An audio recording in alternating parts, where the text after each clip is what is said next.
Your Lie in April has the unique status of being the 1000th anime I've completed. It is about a retired pianist who meets a alien violinist who, with her help, ends up reigniting his love of playing music. Let's talk about the elephant in the room.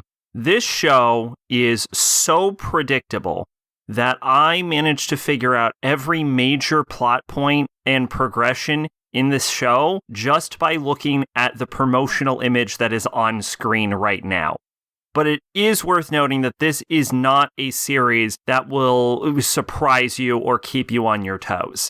The only thing I didn't really manage to predict straight from the promotional image is not shown in the promotional image, and I was technically wrong about what the lie told in April was, although I had also figured that out by about 1/4 of the way through the show anyway.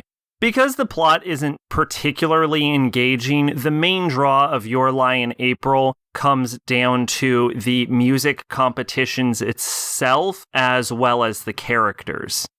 The show sort of borders on being a sports anime at times, with the amount of pressure and importance is placed on winning music competitions, especially towards the end. At the beginning, it kind of takes this "it doesn't really matter how well you do" kind of stance, but towards the end, as the characters get pushier, it becomes more and more important that the main character wins the final competition. What makes that even more baffling is that they don't actually tell you whether he wins the competition or not. So all of the time and effort drilling into how hard he's practicing and how important this competition is gets kind of undermined, and they just leave that plot thread hanging.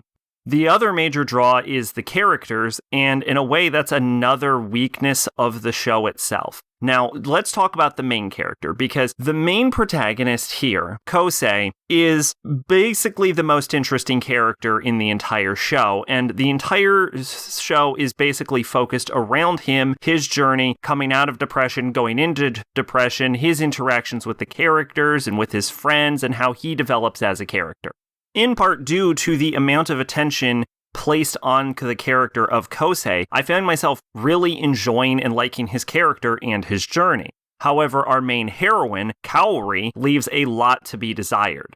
She is sort of a stereotypical manic pixie dream girl, and they don't really do anything with her character, and because the main character has a crush on her, and because she ends up sick, he relates her in part to his mother who died, and so he ends up avoiding her through large portions of the show. And because of that, she actually gets less screen time than the main character's childhood friend, which also not only gets more screen time, but ends up to being a more developed and better handled character who we also see on her go on her own personal journey. To the point where I got the midway through the show, and I know that the idea is, Kosei and Kaori, that's like the romance that's being portrayed here, but halfway through the show, I found myself rooting more for the childhood friend than the main heroine. The show also has frequent use of sort of slapstick humor, and albeit this is a minor complaint, I don't normally get bothered by the whole girls beat up the boys kind of thing that anime loves to do, but the problem is that it's kind of excessive and goes on multiple times throughout the episodes across the entire series, to the point where it just becomes eye-rolling how common this is dragged up. Your Lie in April is not specifically unique in any way, and for every good thing that it manages to succeed at, it feels like it's being held back by something else. But I will say that I found myself kind of enjoying it by the end, and as far as choosing a 1000th anime to finish, I could have done worse.